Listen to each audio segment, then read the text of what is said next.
the industry has just completely changed. I don't think 20 years ago, Billy Walters could have imagined that a person could figure out how to get 200,000 followers and affect the market and quite possibly not be a winner. Come on, let's go! Welcome to Circles Off, episode number 140, right here, part of the Hammer Betting Network, empowered by Pinnacle Sportsbook. Rob Pizzola flying solo this week. Just to make me feel comfortable, we did put a dummy of Johnny in studio. Exactly how he would be dressed. Bet stamp t-shirt, Pinnacle hat, looking sharp. He definitely wouldn't be wearing the headphones, though. No, not for this. No, he'd be really upset about the headphones. I don't know if that mic would be swiveled like that, but that's the best we could do to replicate him with what we were working with in studio today. Episode number 140. It's going to be a guest episode. I'm looking forward to this one quite a bit, but there's a lot of 40s, Zach. A lot of 40s in the hockey world. Zetterberg? Zetterberg was a 40, for sure. Tuukka Rask was a 40. Oh, yeah. I remember that, unfortunately, a little bit too vividly as a Leafs fan. I saw the All-Star game this weekend. Elias Pettersson. Yep. By the way, the NHL fixed the All-Star game. Look, I was pretty impressed with it. Now, mind you, I got an opportunity to actually go and be a part of some of the stuff. Went to the draft on the Thursday. Kind of stunk, but that sucked. They need to fix whatever that was. Yeah, that stunk. Yeah, that was horrible. But I was there. Went to some fan experience stuff. Saw the players walking around and everything. It felt like there was a positive vibe in the city. It felt like there was actual excitement for some of the events, some of the stuff that was happening. People were actually tuned in a little bit more. It felt like. I thought this was a pretty good experience, but I think that part of that is obviously just from before. It actually kind of sucked. So to have something that didn't suck totally probably just makes it feel a million times better than it actually was. Well, first and foremost, it was in the greatest city in North America. Yeah. Which is a huge help. Not one of these dumpster cities. They've been doing it in recent years. Yeah, or some shitty Montreal or something like that. Other garbage, trash Canadian city. Yes. It was in Toronto for starters. Who would have known that offering up $1 million prize for the winner of the skills competition and $1 million prize for the team win at the All-Star game would have changed everything, but it did, except for Nikita Kucherov, who decided he just didn't give a shit, which I get. But also maybe smart idea to get the best player in the world to help you design the skills course and come up with something that might be entertaining to do on the ice. Yep. Be oh, you're the best player at any of this stuff. What can we do to actually be a little bit challenging and fun? Seemed to help a little bit at least. Sure did. Yeah. Other 40s in the space. I'm going to stick with the Leafs theme really quickly here. But back in the day, the Leafs used to own the Ottawa Senators in the playoffs every year. And it was Patrick Lalime wearing number 40 in net for the Senators. In one Game 7, gave up arguably the worst goal I've ever seen in the playoffs to Joe Nieuwendyk, crossing the blue line, taking a little wrister.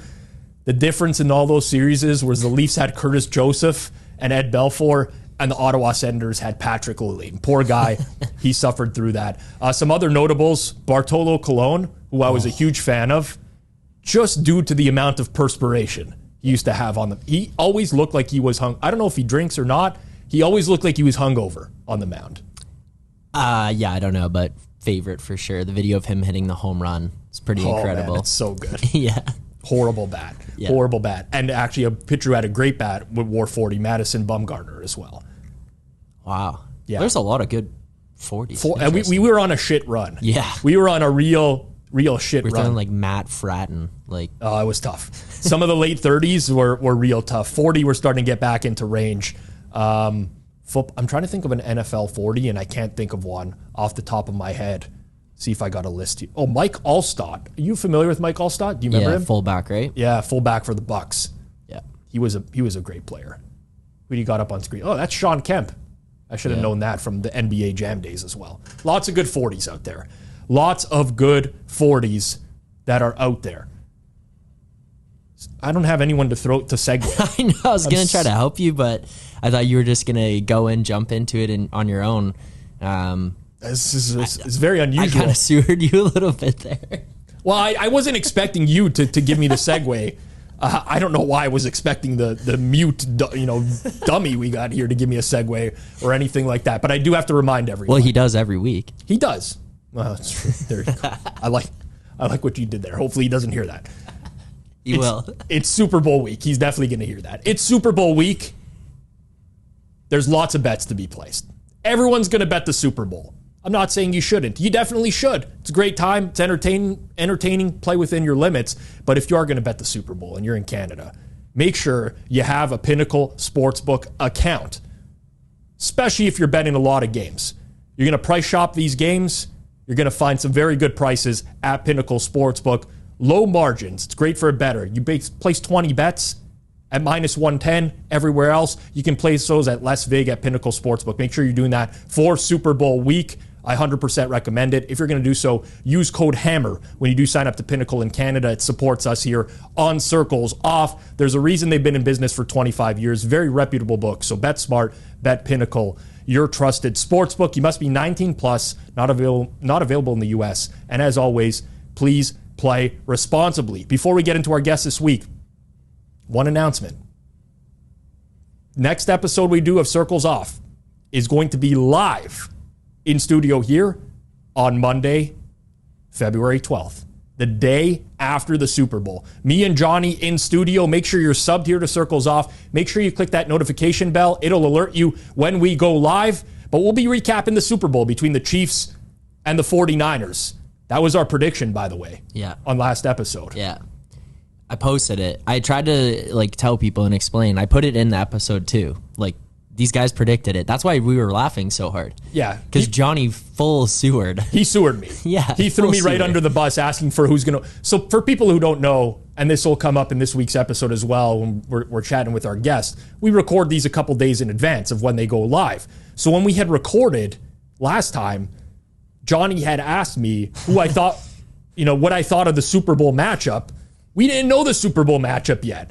I had to give a prediction and say I like the 49ers. Now, I took the easy route there, right? Because the Ravens at that time were 4.5-point favorites. The 49ers were 7-point favorites. I said, well, the most likely scenario here is going to be the 49ers. I said 49ers.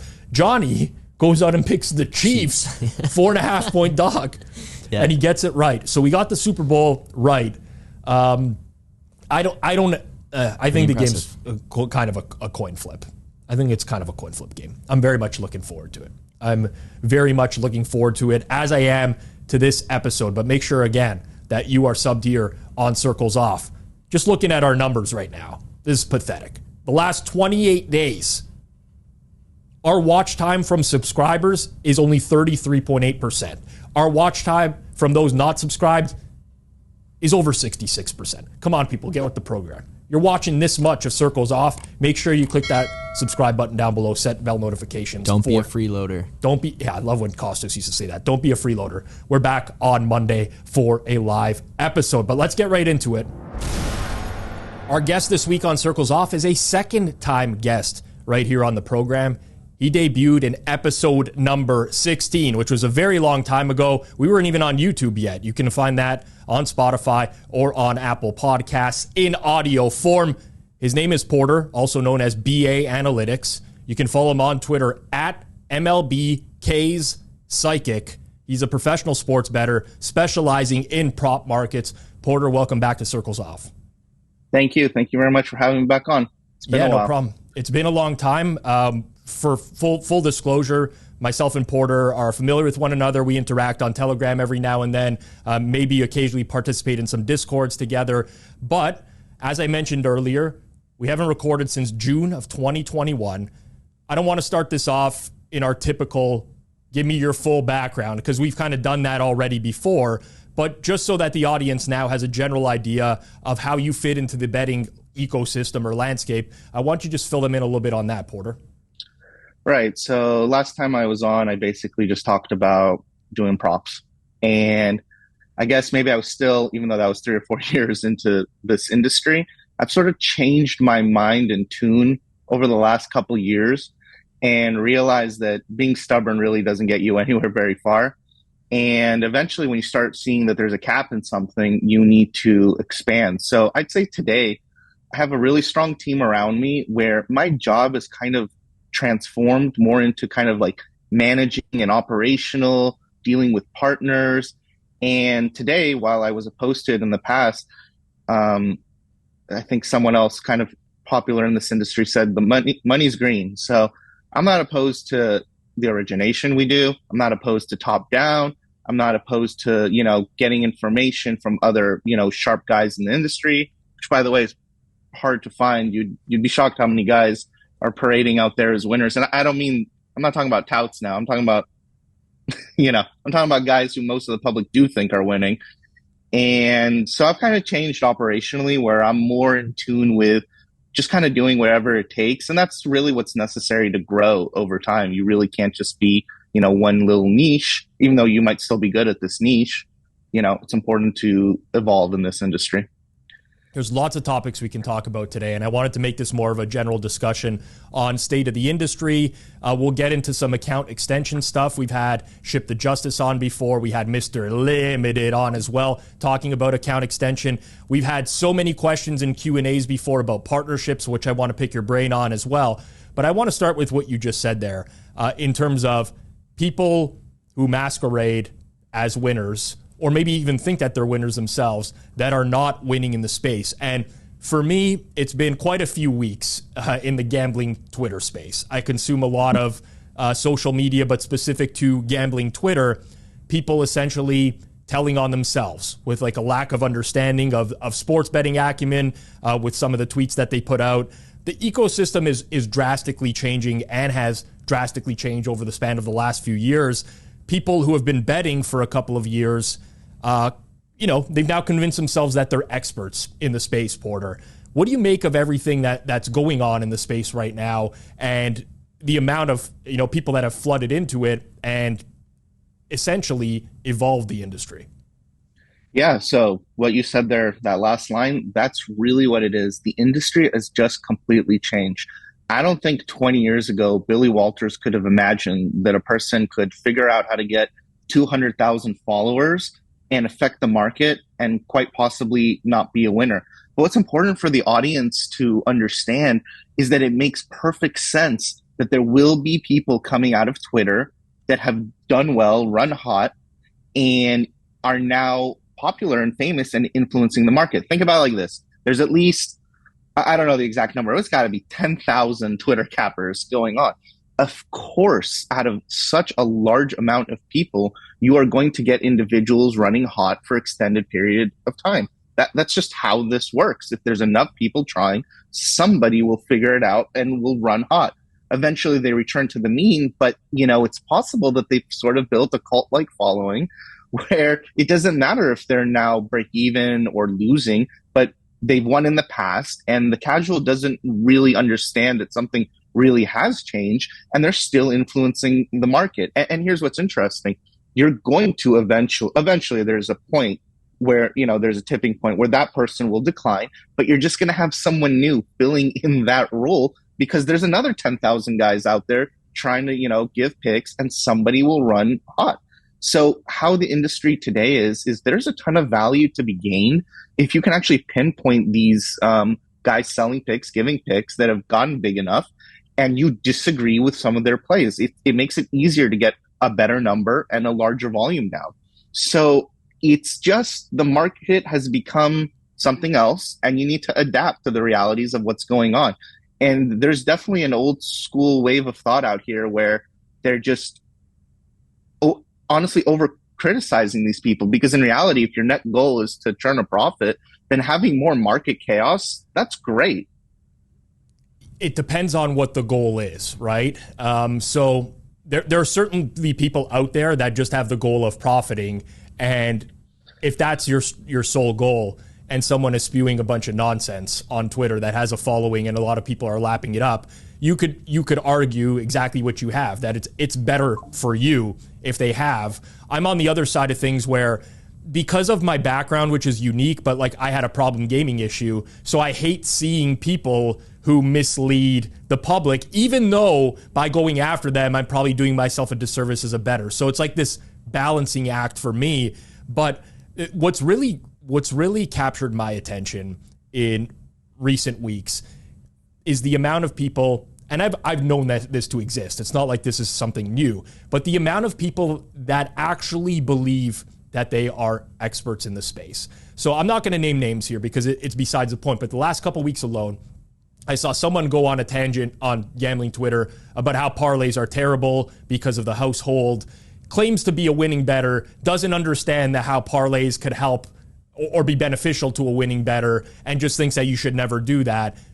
Red flag number one for me. I've seen someone else tweet that, there's too many people in the regular sports betting media or sports media that are getting jobs as betting analysts, and those should go to people who actually bet themselves, completely like not grasping that what they're doing is also the exact same thing. So like, what do you make of this? And like, this, I don't even say resurgence, but like this cream rising to the top of people who think that they are experts in the space that in reality don't really have the knowledge of an expert in the space. Right. So I think it's important to note that sometimes we get stuck in our bubble, but this is not unique to sports betting. This exists in hundreds of industries. And it is shocking that it never works out where someone who's legitimately in the space becomes famous enough to kind of knock these guys a peg down, or even if they do become that big, they probably don't care to. So it's a little bit confusing. Look, I'm more of a personal accountability guy. So after you've been told two sets of facts, I understand the nature of, look, the sportsbooks themselves are trying to basically create addicts, even though they have whatever they call protection, consumer protection. In reality, I'm still, at the end of the day, the only real solution is some form of the individual getting to facts and deciding for himself what's right and what's wrong. There's not too much. I don't know how many times I've tried. I mean, you've tried to. That's what your show's about. I don't believe if the number one goal was to help that, then the only thing that someone should be doing is marketing and getting bigger. Because without getting bigger, you won't be able to influence enough people. But of course, it's disgusting what these touts are doing. Look, some of them don't know that they're not winners. A ton of these guys came up doing gimmicks effectively. They found a mistake. Look, the legal market, once it started, it was the wild, wild west. There was insane things you could do where anyone who, forget sports betting, you just literally had to click buttons until you found things that were broken. You don't need to know sports betting to do this. So in reality, if you came up in this industry with success through gimmicks, and don't get me wrong, there's nothing wrong with gimmicks if it's a part of your tool bag. But if it's the only tool in your tool bag, then you're in for a really harsh reality. When you came up crushing, you did. Look, in all honesty, a lot of these guys crushed. It's really easy to win with a $5,000 free play promo. I know at one point DK was giving winning bettors $100 back on every $1,000 bet. Mm-hmm. You basically can't lose. So in reality, if you came up through these gimmicks, you made money, you now believe you're an expert because, that's the result you saw. But now with the market sort of changing, these freebies they're still there, but a lot harder to find. You're going to start seeing a lot of people kind of falling off an edge here moving forward. Now, I agree with you. I think at the end of the day, it's on the consumer of anything to do their due diligence, right, in the space and try to figure out whether, whether it's buying picks or consuming some sort of free content that you're going to tail the picks or whatever. At the end of the day, it comes down to the individual who's doing that themselves. The challenge I have is that you think of other industries, right? Like I want to book a vacation.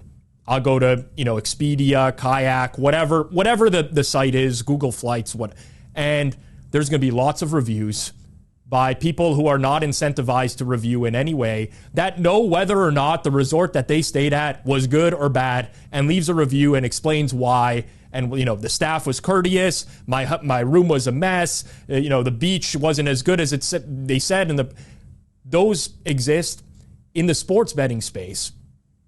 The challenge is you got 98% of the bettors. This is just industry studies, by the way, who lose, right? And give or take a percentage point here or there.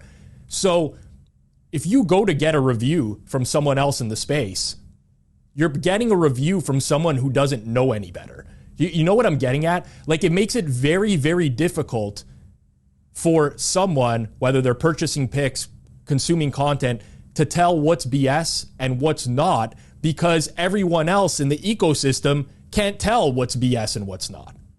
Yeah, the difficulty with this is that in reality, if you kind of believe in like sort of the American model, that's on the regulators. And I'm sure you've heard from a lot of people in this industry, the regulators are just sort of in cahoots with the books. So they're just trying to get more tax revenue. So they don't care that, things are, we're creating addicts. I mean, the same thing happened in the UK, where addiction rates, it took half a decade and they started to skyrocket. You're going to see these same trends eventually, unfortunately, come to the American market. That's just the nature of the beast. And I'm not really pro-regulation, but in my opinion, the solution, unless you're truly someone famous, is it's kind of out of our hands. I don't really see a way to solve this issue. It's more of people don't want to take personal accountability. That's why they buy picks, by the way. It feels better to just take someone else's pick. If they lose, it's not you who lost, it's they who lost. So you're kind of removing the accountability. So to me, maybe this is kind of more a philosophical question. And while I despise that, they're basically creating addicts. And if you really thought about this, that should be some kind of actual, I don't know, maybe crime, that big tobacco gets sued. I don't know exactly how you can solve this issue, but I do think at the end of the day, not enough people are taking personal accountability. I get that they're getting the wrong facts, but then how do some people find the right facts? So I don't like it. I don't think it's ethical, but I don't see a great solution. I think a lot of people find the right facts through experience, honestly. Like they'll buy picks and then they'll realize, well, this person doesn't win. Why am I doing this?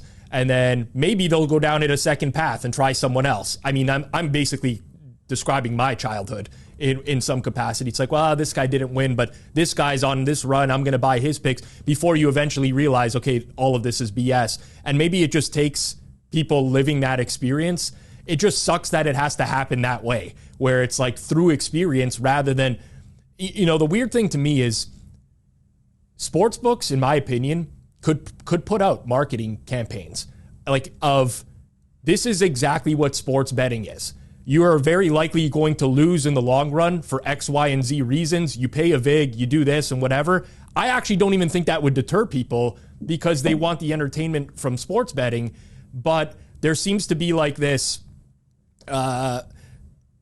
these, I don't want to even call it aspirations, but you see a lot of like the tweets about this $2 better won a $200,000 parlay or whatever. And to me, like, that's not even necessary to get people betting. It's just a behavior people want. You can be real with them, avoid them going down a horrible path. They still probably lose in the long run. They still probably generate a lot of, daily engagement with the sports book and so on and so forth. Like, it doesn't have to steer to the one direction, at least in my opinion. Hey, look, we'll either be proven right or wrong. Either, DKFD, Caesar's stock is going to go crashing, or we got another 20 years of these companies growing. I know it sounds ridiculous, but I sort of don't disagree with how these books operate in terms of, if their duty is to their stock shareholders, then they're acting morally and ethically correct. That's just how the market and, market dynamics work. Whether it's right or wrong, and it's clearly morally wrong, is a different topic.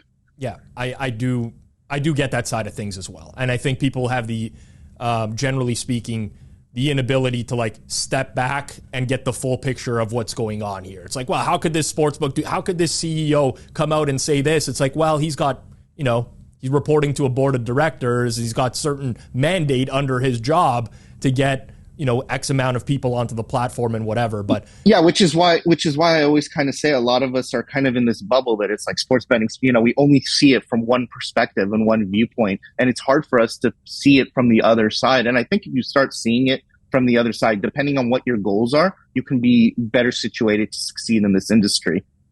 Yeah, I mean, I get it. Like, I was 22 years old and I was doing essentially infomercials for covers and for their experts. I'd interview an expert every single day: Dave Malinsky, Steve Merrill, Teddy Covers, Matt Fargo. Like, the list goes on.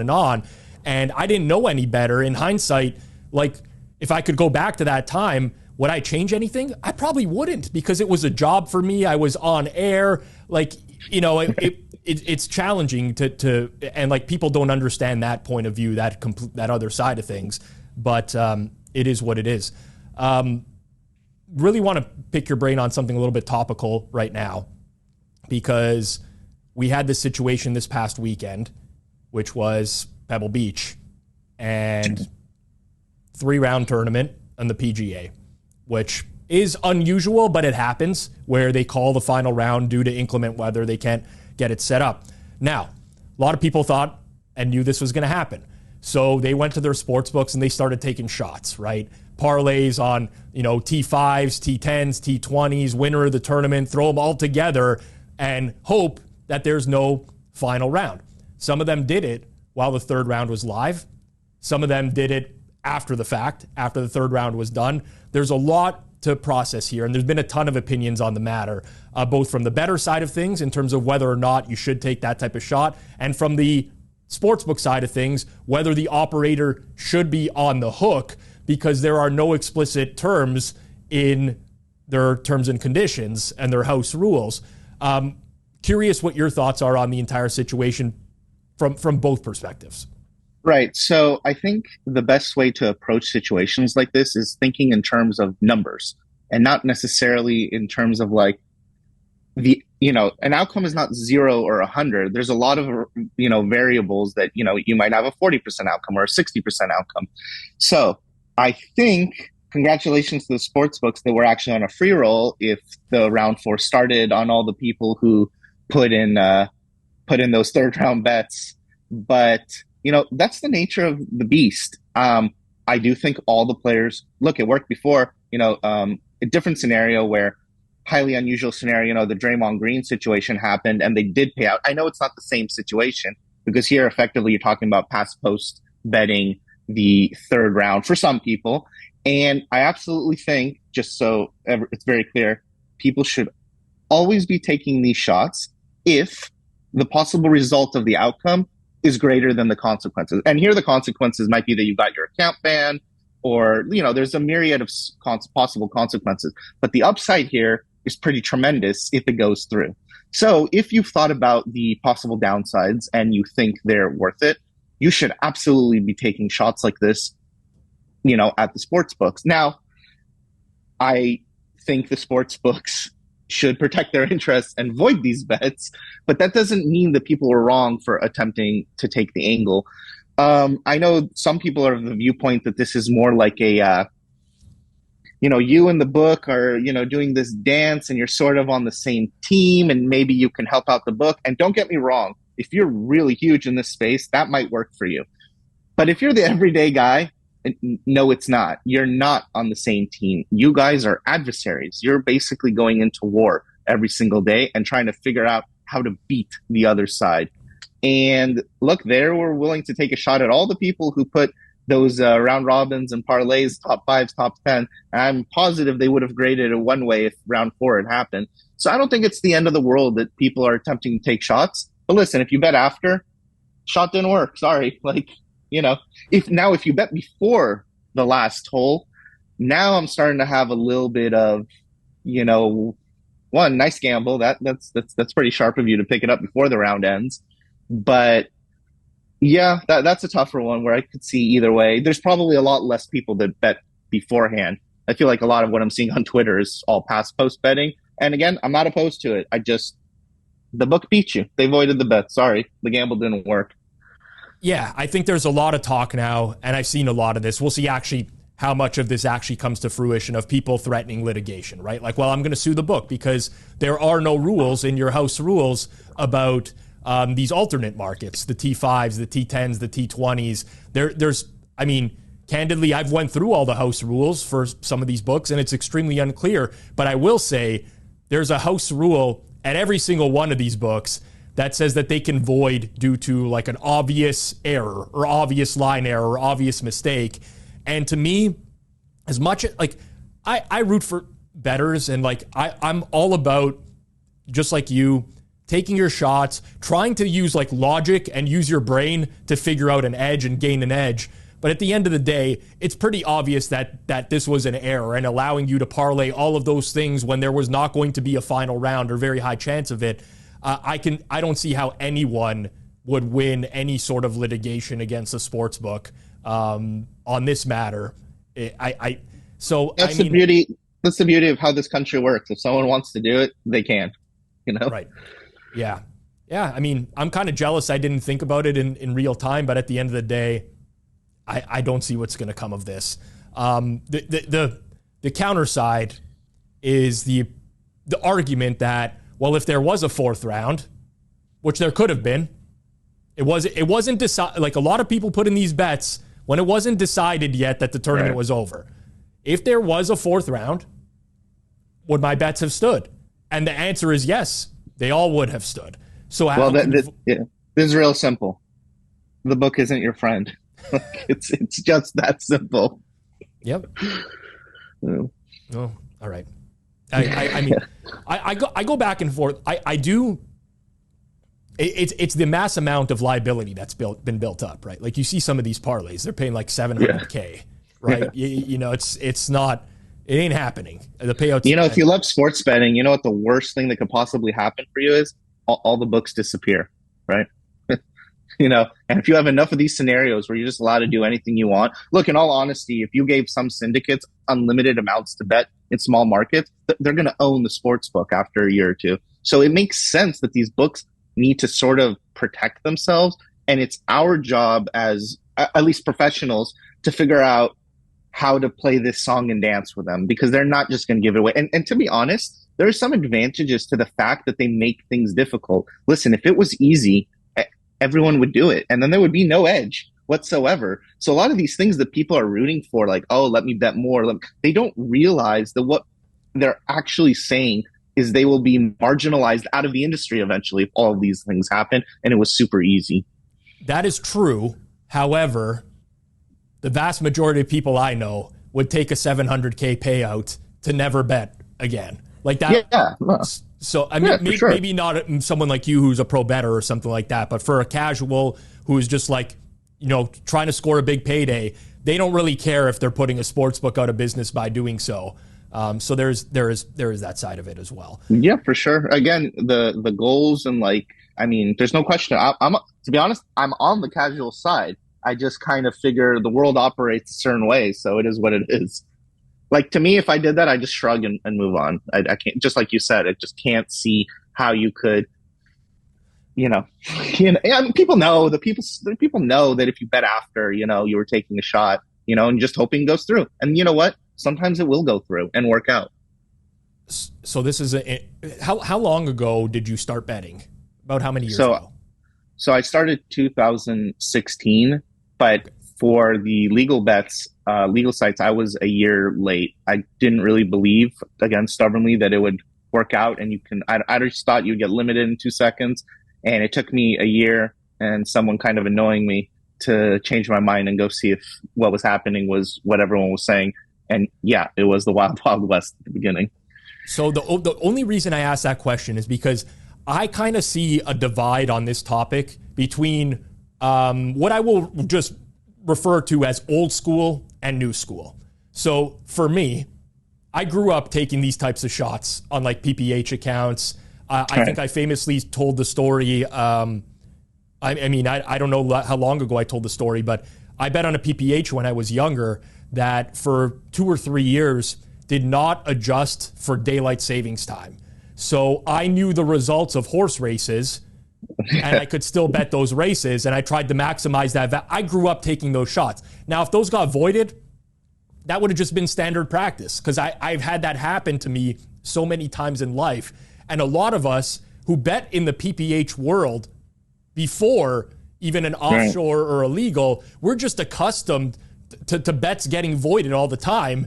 Like, even if you get a great price on something that wasn't even a bad obvious error, that could be voided by your agent or whatever. So I think there's a lot of people that just lived that out already. And they're like, yeah, what's the big deal here? This is like obviously never should be. But then there's the new school who was like a little bit less experienced. They kind of got into the game as regulation. And this world is foreign to them. Like, the thought of how the hell can I place a bet into a legal sports book? They take my action, and now they're telling me that this bet is not good. I thought this was what regulation was for. Well, to be fair, the sports books are actually creating that scenario by giving these, the guy got injured after 1 minute, give them the money back, or, those other sites that do the reboots if the guy doesn't play enough, So they've created these little monsters sort of themselves. Yeah, I mean, I get that viewpoint though. Like again, take a step back, right? Like look at the bigger picture. And there's a lot of people who are like, yeah, it's just obviously a void. I grew up like this is a void. It's been a void for my entire life. Well, there's people that are new to the space that they've been told regulation, like there's a regulating body. Like if you can't be mistreated, you can complain to regulators or whatever. And they need to, the sports books need to operate under their terms and conditions. And I don't think that's a bad thing. I don't think that's a bad thing that people are complaining about it. You just have discourse, you figure out what's going to happen, and it is really what it is. So I don't think there's an issue really with people complaining. I mean, look, there is an issue where I do think, actually, I'm not sure how this started, but the money back thing, I just assume that DraftKings or whatever companies are doing this, they just saw it as a good marketing tool. So the people asked for it, and it affects lots of people. You get worse lines. When they focus on these promotions, they can't really focus on the sports book part.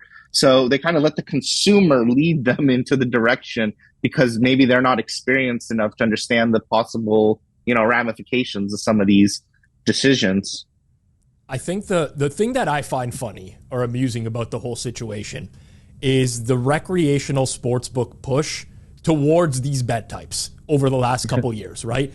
You can same game parlay anything, put together a 20 game parlay, whatever, and they have advertised this ad nauseum. Like we're in Ontario, basically there's not a sportsbook commercial that I see that doesn't promote a same game parlay in some capacity. And what I find comical about the entire situation is that yes, like these are higher hold bets, the sportsbook wants to take them, but then you accumulate this amount of risk on a golf event because so many people figure out, sort of a loophole. And I find that to be a little bit comical. Yeah. They basically created the situation themselves over years of pushing people towards these types of bets. Last week, we spoke to Mr. Limited, and we got very good feedback on that show. In the comments down below on YouTube. And as always, if you want to give us some feedback at any time, comment down below here. Make sure you smash that like button down below as well and subscribe here to Circles Off. We've had a lot of conversations about account extension on the show in the past year. Started with Shipper when he was on, former trader at a recreational sports book, kind of just went through how they would limit in his experience there. Mr. Limited, betting into accounts, kind of went through his experiences as well. You're also an expert in keeping accounts alive. This helps sustain your livelihood, especially with your bet types. What do you think are some of the best practices for sports bettors to keep accounts alive that maybe have been going under the radar that haven't been discussed yet? Okay, so I'm going to do something that you talked about earlier in the episode. I'm either going to tell on myself or I'm going to tell on somebody else. So here we go. Totally different take to this opinion about accounts and getting limited. So I believe that there's a certain segment of the population. Actually, let's start from the beginning. Poker pros. A lot of this, you can take a connection from coaching in poker pros. Very high stake level people, it's correct. They're not playing 1-2 no limit or low stakes. But if you take their theories and are able to understand them, then you can apply them to, even though that individual might not be playing those stakes, you can still apply those theories. So same thing in sports betting. I believe that the practice of attempting to extend accounts it means something a little bit different than what people think. Okay, so if an individual in this space is a semi-pro, then I'm just going to throw out random numbers that I think are somewhat close. They're looking to either replace their current job in the amount of money they make, or they're looking at it as a hobby or side income and trying to make a little bit less or the same of what they're already making in their current life. Okay, so we'll start with that base. Using that base, the math is real simple. Effectively, these sites, if you can bet, say, $500 on them, you're really only looking to win 2 units or 3 units a week. So if you're trying to win that amount, then it makes sense to attempt to do circumvent these limits. So if that's your goal, then you should absolutely be attempting to, get these accounts extended. But understand that in reality, this advice is being given for people that are attempting to win. And again, I'm kind of throwing out random numbers, but I would guess somewhere between 50 and 75K, maybe 25,000 and 75,000, depending where they live in the United States. So a lot of this focus on account preservation and extension, first of all, is anecdotal. Not people that work on the back end, but you're talking about, I'm sure you've sort of thought about this before, where someone's talking about an experience and you're like, isn't that a sample size of 7? That doesn't make too much sense. Let's say it's a huge sample size. Let's say you're really good at bearding. Aren't you talking about a sample size of 20? So a lot of the advice is anecdotal. So what you're doing is you're risking account extension, which effectively means figuring out how to break even, winning without CLV, which I have to tell you, for most of the audience, is highly unrealistic. So account preservation and account extension, they're just synonyms and code words for losing. You will net win approximately the same amount if you focus on other things, like maybe figuring out how to start your next not limited account. So a lot of this focus is in account extension. I'm not so pro for it. Now, if you don't have the ability to network, you don't have the ability to place 50, 60 bets a day. Look, I get NBA guys telling me sides and totals. They're high volume guys. They got 4 or 5 bets a day. In this industry, it's very easy to have 50 or 60 in a day. So to me, most of these people aren't even realizing their long run edge. They don't even know. That's part of the problem with betting a 3% ROI thing. By the time something has changed and you've picked up on it, you might have been betting minus 1% the whole time, which is how I think the acceptance of break-even seasons has come to life in the maybe old school mentality, where in reality, if you think about this kind of like the how poker used to be, where some guys are playing millions of hands a year, their long run comes a lot sooner.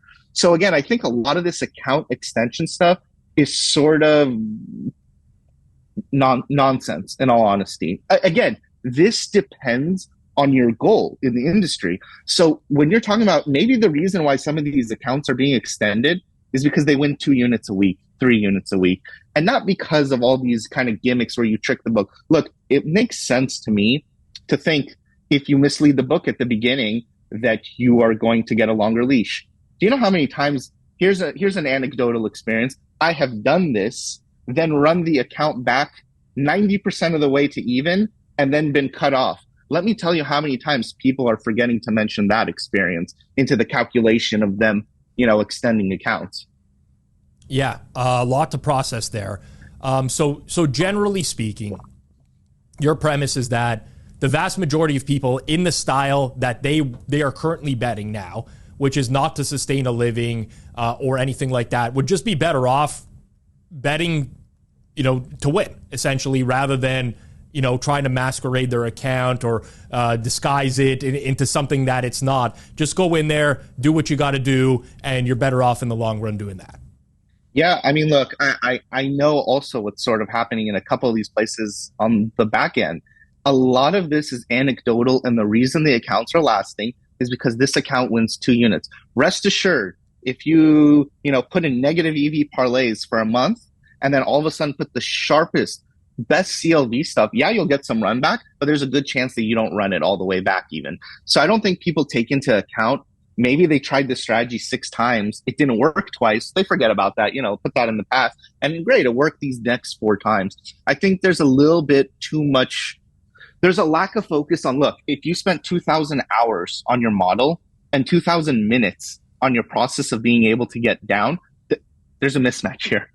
A lot of people are just not properly allocating their time. And again, it depends on your goals in this industry. Not everyone's goals are the same thing. But I think a lot of this account preservation is anecdotal, and it's more based off the fact that, yes, you're doing some things that sound good, but in reality, you're winning 2 units a week.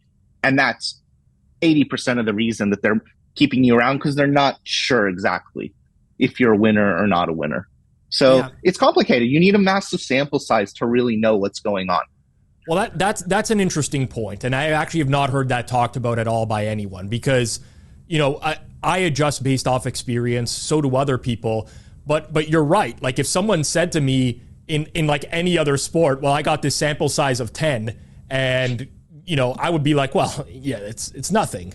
But yet in determining how I'm going to play certain accounts or things like that, I might use a very small sample and be like, well, last time I went into this account, I bet, 5 straight bets or whatever, got limited, and this is what the market was. I'm not going to do that again. When in reality, it could have just been like bad luck. Could have been a trader seeing that account or whatever. Yeah. And I'm formulating my entire opinion on how I should bet going forwards based off of that. I haven't heard that before, and that's interesting. Think about how dangerous that is to formulate entire extravagant operational strategies based off 3 times, 4 times.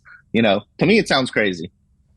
And it's basically unprovable because no one's getting here to the long run of really understanding if it works or not. My personal opinion is that, yes, it helps extend an account. If your goals are to make money in that range, it makes sense to possibly attempt to do this. But this stuff is not the gold that, it seems like this new trend in Twitter Spaces and podcasts is making it out to be. People think they found kind of the fountain of youth here, and I think you're misleading a lot of casuals who can barely win as is into doing questionable things. Well, that's a different story now, and that's on the individual themselves, right? And they have to have some sort of self-awareness, right? And to anyone out there, like if you're not a winning bettor, you don't need to worry about being limited anyway. So like this is a moot point. If you're a losing bettor over the long run, it's a moot point. And I completely agree with that. I think some people get fixated on this when they don't need to be, unless you've actually already been limited at several spots as like a proof of concept, then don't worry about it. But there is something, Porter, that's like extremely frustrating about not being able to get down. And like pro bettors, beards, you mentioned that term before, people who don't know what that is, but like essentially you're finding a way to get another account at whether that be like a retail shop or whatever, anywhere. It's just finding a way to get another account. A lot of people don't want to do that. There's inherent risk with that. Technically, it's against, terms of service or whatever. So you get a couple limitations, maybe in a market where you have 10 legal sportsbook, and now you're limited at 2 or 3. There's not really a lot of paths forward for that type of person. And from that point of view, I can understand like being a little bit more cautious going forwards on the rest of the accounts. Yeah, I agree. There is a certain demographic that this applies to and makes sense to do. But again, I think it's taking away from high level thinking of what is the actual, and again, there's no solution, but what is possibly the better solution, And I don't believe that this is the optimal solution if your goal is something higher than just winning a unit or 2 a week. So okay, let's go to your scenario then, where you're betting at mass, right? Is this ever a consideration for you? Like, what if you were to get a hold of a VIP account, as an example, somewhere where you could bet a huge amount of money? In your head, are you just going to extract that immediately for as much as you possibly can? Or is there an art to making that account still seem like it is a square better?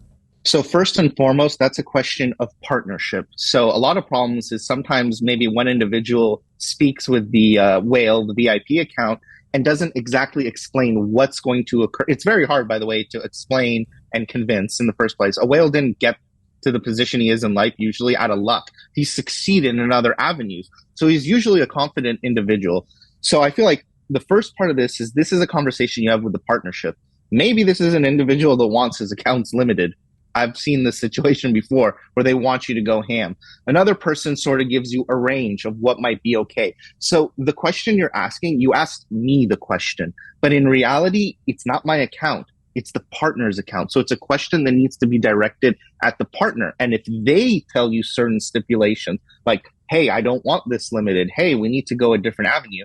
Then it's kind of up to me to explain the pros and cons of what happens attempting to do that. So I get that you asked me the question, but in reality, I think a lot of people in this space don't understand these are partnerships. So when someone brings you an account, it's not I'm doing 99.9% of the work and they're doing 0.01% of the work. There is some work to be done on the other side of the aisle. And by the way, when that work is done, you're both going to have better success. So I get how you asked me that question of what I would do.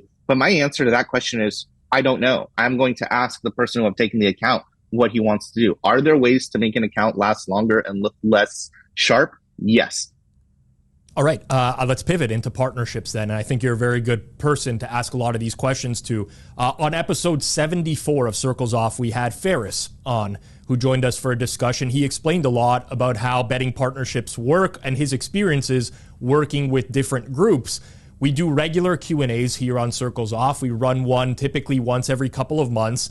And I have been purposely saving some of these partnership questions in the hopes of getting you to answer them based off of your personal experiences. So these are ones, like we get these pretty regularly nowadays, but I'll throw them over to you, Porter, and we'll go from there. How is a typical sports betting partnership structured?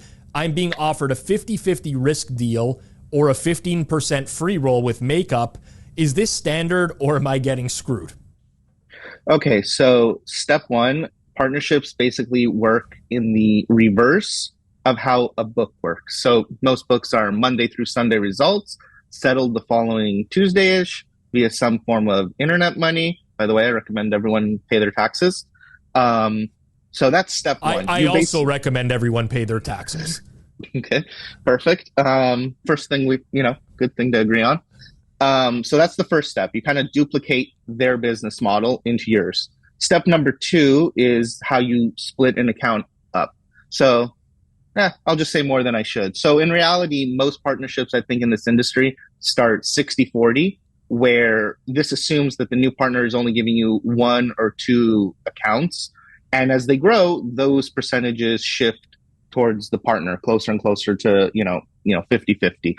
On the free roll side, the standard deal is 85-15, but here's a caveat to all this. So I'm gonna talk a little bit more about the PPH space, even though it applies in the legal space. And PPH means betting against your local book or agent. So there are plenty of people in this industry that will say, I have 50 accounts, I have 70 accounts. And then you ask them, sure, what are the accounts? And they will, and it's not really important for the audience to understand, to hear the names, but there are some sites that are absolutely worthless or near worthless. And yet this person thinks he has 50 accounts. So an individual who has 40 pieces of garbage, I'm not even that interested in working them. It just sounds cool to people that, oh, this guy has a lot of accounts. Now, if someone has a highly valuable account, I'm willing to change the structure of the partnership completely. There are some sites where, in reality, if you're a break-even, slightly winning per player, better, you shouldn't even get into a partnership. You're going to be able to beat those sites. They're just that soft. And if you can't, then that's the perfect account to actually start a partnership with, because there's nothing easier at the beginning of a partnership to sort of settle disputes or run into problems of winning. Now, if you go on a long downswing and then all of a sudden there's a lot more issues that become a lot more complicated. So in partnerships, I think the beginning stages of a partnership are incredibly important to go slow. So if your partner's telling you you can win 5K on this account, I like to cap the account at 2,000 the first week. Now, it might sound like I'm leaving money on the table. No, what I'm leaving on the table are headaches that come up when all of a sudden that figure is too much. So a lot of these partnerships, I feel like there isn't enough communication and understanding on the partner side that they have a job also. So at the end of the day, if you're getting half of the account, I'm not asking for people to do half the work, but just, food for thought that you are getting half of all of the results. So, but to answer that opening question, that is the standard deal in this industry. Now, if the person has a really high ROI, and again, I'm shooting myself in the foot, no one should take an 85-15 free roll. It probably means you're not positioned to be betting yet, because in reality, if they have a high ROI, you're really just kind of putting your account will eventually be cut off. People have a finite amount of accounts. So effectively, they're wasting their account at a lower cut. There is, at least in smaller markets, there's no such thing as a free roll. These accounts over the long run will win. Like, otherwise, how would I be in the industry if they weren't? So, if you just do the simple math, it might be a wise decision to not really start off partnerships giving free roll, even though I'm all for it. I want a bigger cut. So I do believe people taking free rolls are kind of getting the short end of the stick. I will slightly disagree just on one thing. For anyone who's giving accounts, I would suggest you take a free roll if you cannot afford to pay 50% or 40% of the lot. Because I will say, I've seen this happen a million times before. I can tell when it's going to happen because I can see people sweating bets in like the Telegram chat. Can't believe we lost this bet like this. What a horrible week or whatever. And I already know that it's going to come time to pay at the end of the week. And there's going to be like, can you guys front me that? So that's a great point that covers the understanding your partner, and partnerships are more than just a random person giving you an account, where you need to spend time understanding what's going on. So absolutely, if you have the ability to kind of foresee that this is an issue here, absolutely, I agree with that. Yeah, so I would generally agree with Porter in that the vast majority of people that you give your accounts to are going to win in the long run. There are some bad players out there who operate under like false pretenses and they think that they're amazing that aren't. Vast majority will win. However, that does not mean that they cannot have a terrible week.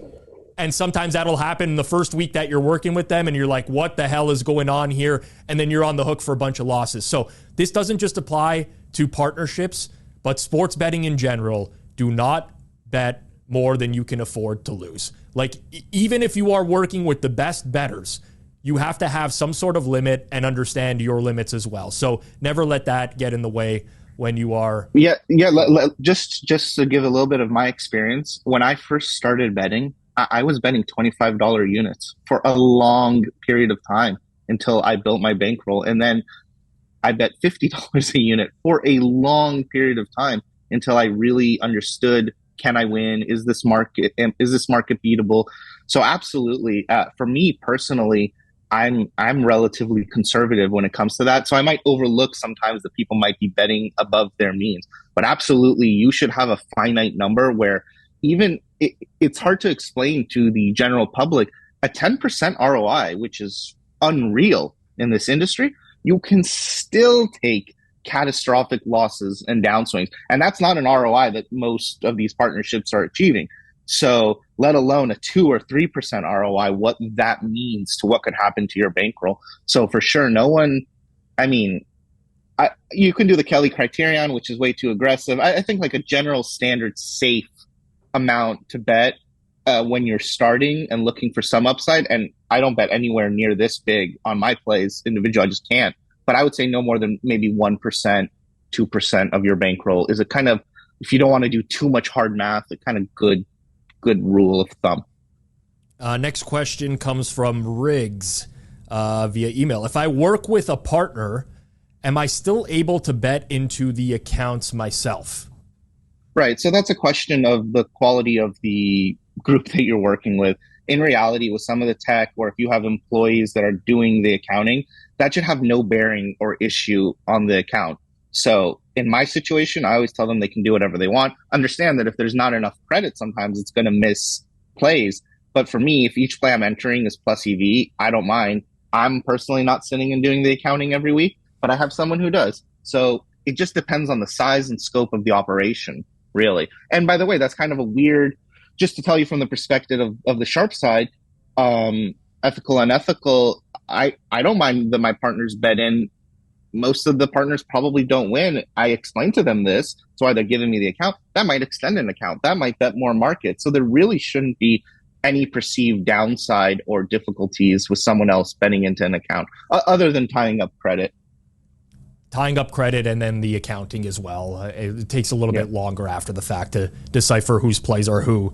Right, but I think a bigger group that should not. That's not an issue. Yep, totally agree.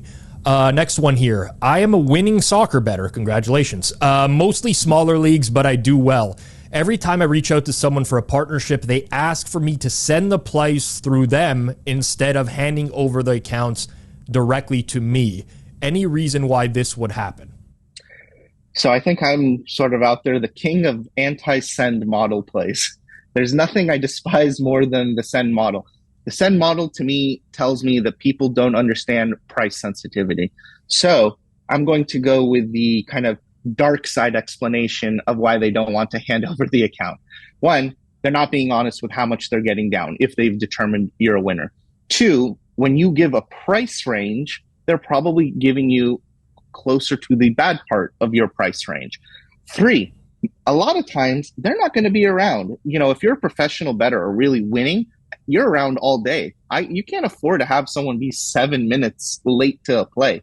The send model is designed in general to kind of screw the sharp bettor and advantagize the mover. And it could be not on purpose, by the way. They might not understand how important price is. But here's a fun example. You have 50 bets a day, and you save on those bets on average 5 cents. Let's go crazy. 10 cents. No, let's do 5 cents more than the person you're sending to. Now, remember before I spoke about how people are looking to win 2-3 units a week? Well, if you have 50 plays and you save 5 cents on average, that's 2.5 units. That's just to show people how important price is and why this fixation with the send model has a lot of problems. Now, don't get me wrong.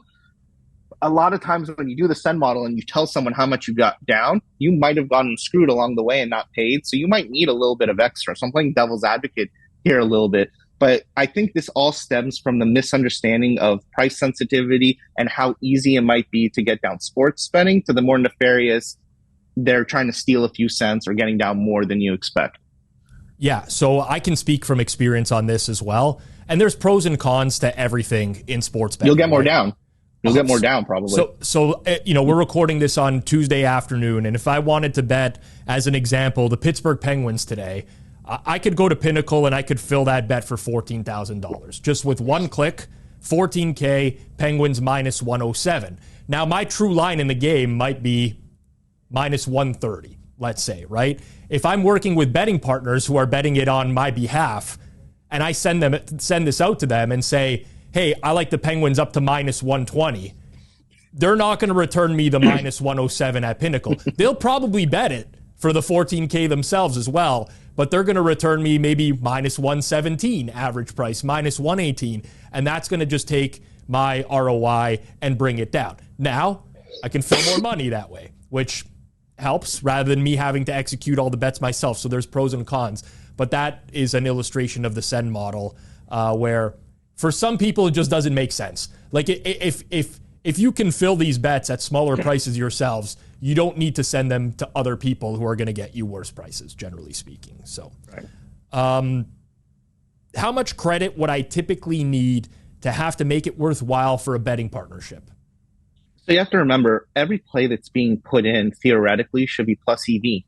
So if it's on an operational scale, adding another account isn't too difficult. So I find a lot of maybe older, more well-versed guys in the industry, or maybe a little bit older mindset, they're looking for huge limits and huge amounts.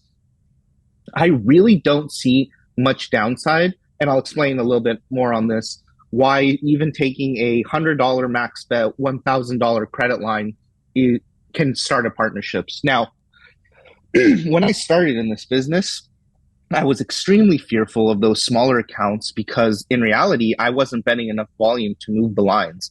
But if you're established in this industry, once you click, even in the PPH space, within a second, these lines move. So if you're concerned about being copied, I'm not. You want to copy at 30, 40 cents worse? By all means, do it. It doesn't bother me.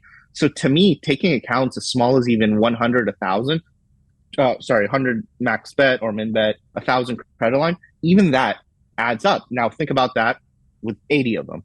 All of a sudden, it makes a difference. So now here's why people don't do it. They don't want to put in the work communicating with 60 partners. You know what? I'm willing to do some of the hard stuff like that. It's not fun to have to send 65 Excel sheets on a Monday versus 4, but each person has his own niche and his own angle in the industry. So I don't see what the downside of taking even small accounts is. All right. One more here, which I'm taking from our community forum. If anyone does want to ask any questions, you can do so by commenting down below. But also every episode, I do check our community forum for Circles Off. All you got to do is go to thehammer.bet. Click on the nails on the left-hand side of the screen, and we do have a forum for Circles Off where you can drop in questions. Sometimes I will just answer them directly on the forum. Sometimes I'll take them to the show as well, but you can do that at any point. Also, you can enter to win a Pinnacle swag bag and a BetStamp swag bag. It's free of cost. All you got to do is enter that giveaway, and we'll be giving them out. I'm going to summarize this one because it's a really long one, but it has to do with botting versus hand betting and what those mean. And particularly if you will take into account which you have to hand bet, Porter. Yeah, of course. So botting effectively means it's not this all-knowing, or at least from what I know, it's not this all-knowing machine that predicts what team will win and what team will lose. That you might have models on the side that you figure out and use. Botting is effectively a service where you have software that bets across lots of sites at the same time because the line will move. Hand betting, by the way, if you're fast enough, and sometimes I recommend people, sports betting has so many components. We used to effectively run drills of how to get through 20 sites as fast as possible. That's weird, right? That has nothing to do with sports betting, and yet was an integral part of the business. So hand betting effectively means where you're logging in manually into each site, which, by the way, if you're fast enough, you can get across 15 sites in 30 seconds. All right. It is the week of the Super Bowl, Porter.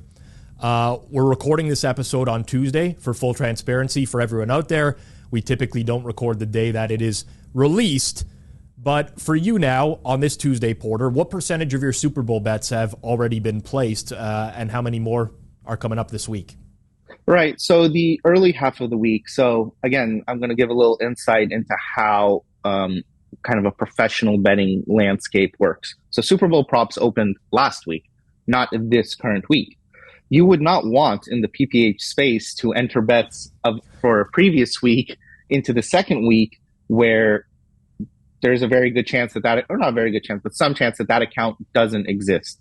So the majority of my betting takes place for the Super Bowl in the first week on legal sites. So, Arizona, Colorado, you go to the kiosks and the desks, the counter, and that's where you kind of get down as much as you can at this point. I would say that's maybe, it's hard to say because I'll explain a little bit how you bet the second half of the week, and then I'll come back to the percentages. The second half of the week, and more actionable kind of to the listeners, is this market, while it is getting sharper year over year, the casual public does influence the lines.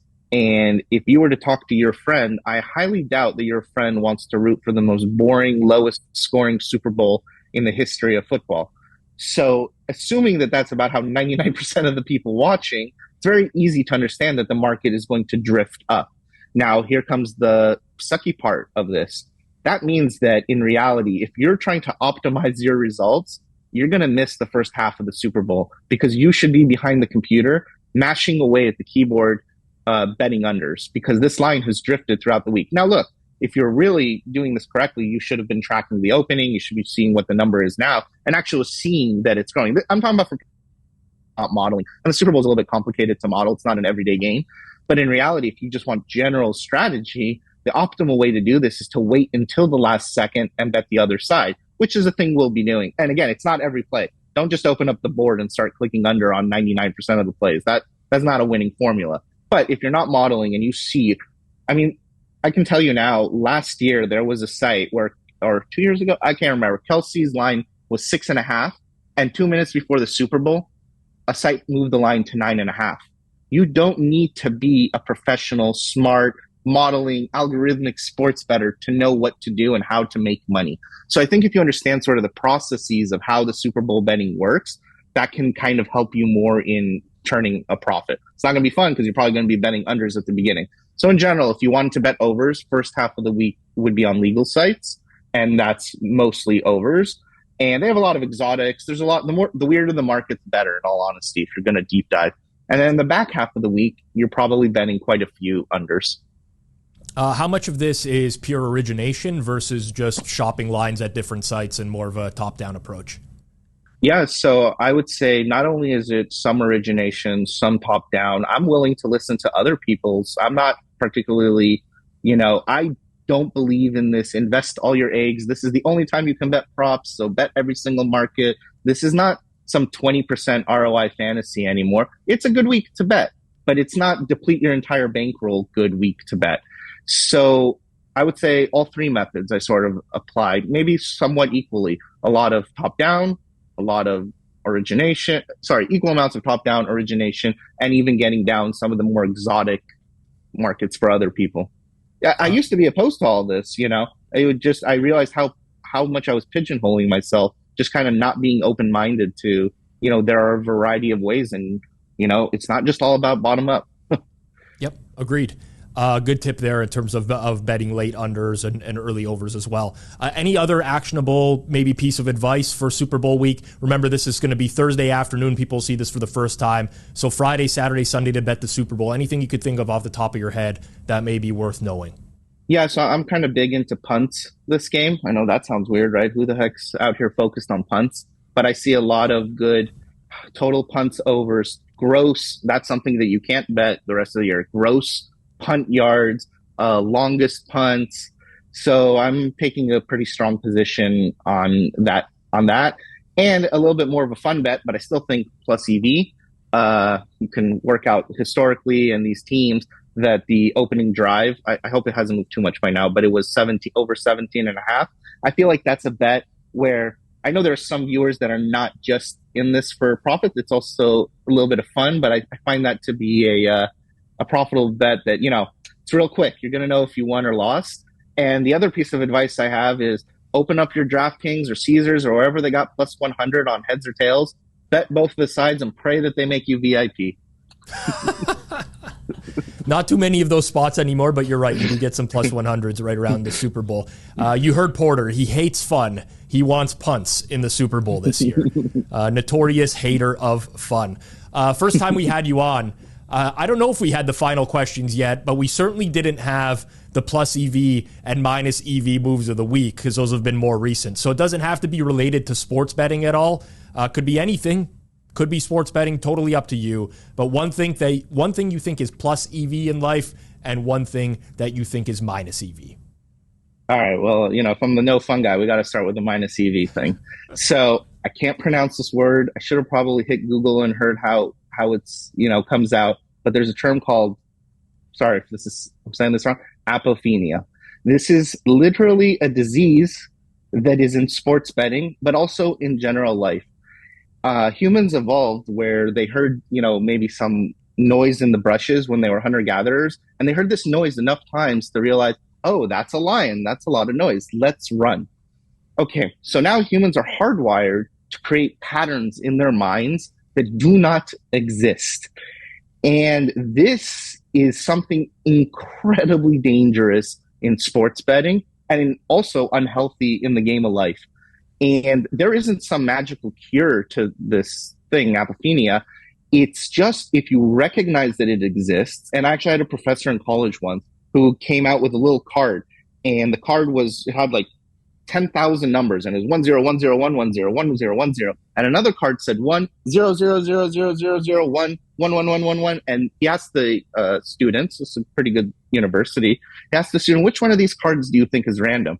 And 99% of the people said, 1010110. And the professor said, how is that possible? Do you think the human mind is actually going to come out with a card that says 1 and then 14 zeros in a row? So I find myself very lucky that I was in that class one time, because while this isn't something you can fix, humans are hardwired.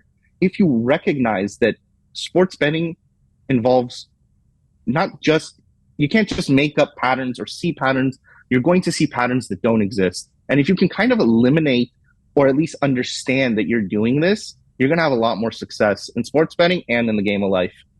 Really appreciate that piece of advice. Apophenia, you nailed it. 10 out of 10 on pronunciation there, Porter. Didn't even have to look it up like I did. Plus EV move for you. Plus EV. So on the other side of the tail, I think a lot of people in life, they get really fixated on what they're doing. And I'd say a lot of people here are watching, sports betting show, and they're really into sports betting, and their entire life revolves around sports betting. So that means after you're done with the betting, after you're done watching, it continues on to be a part of your life. And there's no possible way that if you don't have friends that do other things, that you have other outlets, that you can actually optimize your work for the sports betting. So I find it really important to figure out how to surround yourself and do other things that are not, you can't just be all in on something just because of the fact that it will probably harm you. Fair enough. I'm going to put you on the spot here before we actually get into our final question, because there's a talking point that comes up pretty regularly in our comment section, in my DMs, in our community forum, and that is related to right angle sports. So episode number 100, we had Ed Golden, founder of Right Angle Sports, on the program. And historically, RAS, as they're called out there by short form, RAS, has had very banner results, even though they sell picks for a very long time. This year, the college basketball results at time of this recording, 169 wins, 173 losses, 9 pushes, 49.4%, but obviously down significant amount of units because you're not betting plus 100 on all these, you're betting minus 110 on all of these. I know you're very active in the Right Angle Sports Discord and were for a longer period of time. What do you make of the downturn in results? Because this is like very back and forth in the community of like, well, they're going to figure it out. They've lost their edge. They shouldn't be selling. What do you make of the whole situation that's surrounding Right Angle Sports right now? Right. So let's start with the record real quick. I mean, one, it's kind of, grouping results based off. I'm not a big fan of grouping results. I know a lot of people will take a segment, 1 season, 2 season, this conference, that conference. One, I'd say that the record is probably worse because the cash that's buying the product is chasing slightly worse lines, most likely. But I will say this. I highly doubt, and again, this is a little bit of speculation. I do know some of the guys at Right Angle Sports. There's no question in my mind that they're not worse than they were before. These guys work hard. If anything, most likely they're better. But that has nothing to do with the fact that the market has changed. And maybe I'm not saying Right Angle Sports, but in general, people are sort of in denial of how much you can get down overnight. So if you're a big operation and you need to sell to a lot of people, to pay a lot of guys, you need to be able to get down more. And unfortunately, this industry has become kind of bottom of the barrel chasing, where I think 15 years ago, I heard you could pay the new guy $500 to not bet early and he would stop. Where today it's culturally become more acceptable for guys coming out of MIT, CIT, all these engineering guys.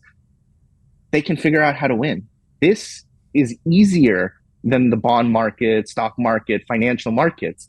So while Raz is most likely actually getting better at their job, the market, in my opinion, has just evolved where you can get enough down early and move the market so that while historically maybe they had an 8% edge, it's easy to sell to people when you have less variance. And you might still be a winner today and your ROI is 3 or 4%.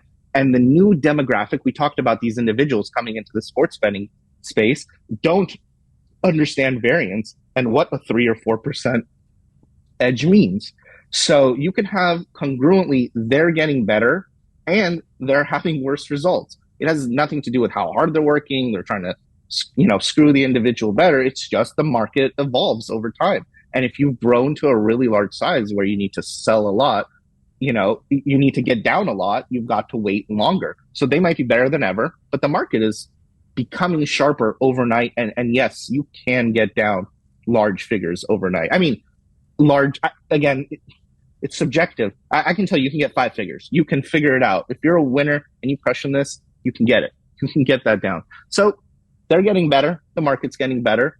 The clientele maybe today can't handle the variance, but in no place or shape or form do I think that they're losing bettors. That's actually a ridiculous concept. In terms of the clientele, and this, we'll move on to the final question here shortly. Do you think that's because Right Angle Sports is marketing themselves more now than they have before? Like, I've been involved in the space for a long time. I've always known of Right Angle Sports, but they weren't out there or as prominent, I think, as they are now, and maybe reaching like more of the casual community, people who think that they, have found a gold mine. Do you think that there's more of that backlash because the clientele is potentially just very different now than it was a couple years ago? Or do you think that this would be the same thing if it was just, a bunch of pro bettors that were buying the subscription? Well, that'd be incredibly pathetic if it was a bunch of pro bettors buying the subscription. Like, I'm sorry, you're not a pro bettor if you can't understand what like a 3% or 4% ROI is. I mean, everybody. Look, there are markets, small, not often, where you can have a 15% ROI and lose 10 bets in a row. Like, come on. So it's the clientele, and shouldn't they be trying to reach out for more people. Doesn't that make sense? This is just sort of the downside of growing pains and unfortunate variants hitting at the same time, with market becoming slightly more difficult. All right. Good perspective on that. Final question here, Porter. If you could go back 5 years and talk to a previous version of yourself, what advice would you give to your former self? So I think I was on the show almost 3 years ago. So this is sort of fitting, So 2.5, but we're at the halfway point. Yeah. So last time I gave an answer on the show, I got told afterward it's survivorship bias was my answer, how I answered. So here's my answer for the question you're asking today. It's the same answer I gave 2.5 years ago. At the end of the day, if I'm answering the question for myself, I learned none of the lessons of the last question. I'm still under betting my bankroll. I'm still not betting enough, being able to get down more. So I hope that, when Circles Off flourishes and has me on again in 3 years, that I can give a different answer next time. All right. Well, we will have you on again at some point, Porter, one way or another. Hopefully we are much larger at that point. Everyone make sure you sub here to Circles Off. Over 5,000 followers now. Really appreciate all the support from everyone out there as we continue to grow. You can follow him on Twitter at MLBK's Psychic. Professional sports bettor Porter, really appreciate you joining us here for episode number 140 of Circles Off. And we are back next week, live version, the day after the Super Bowl. Stay tuned, set bell notifications. Me and Johnny breaking down the Super Bowl. We'll see everyone next week. Peace out. Thank you for having me on.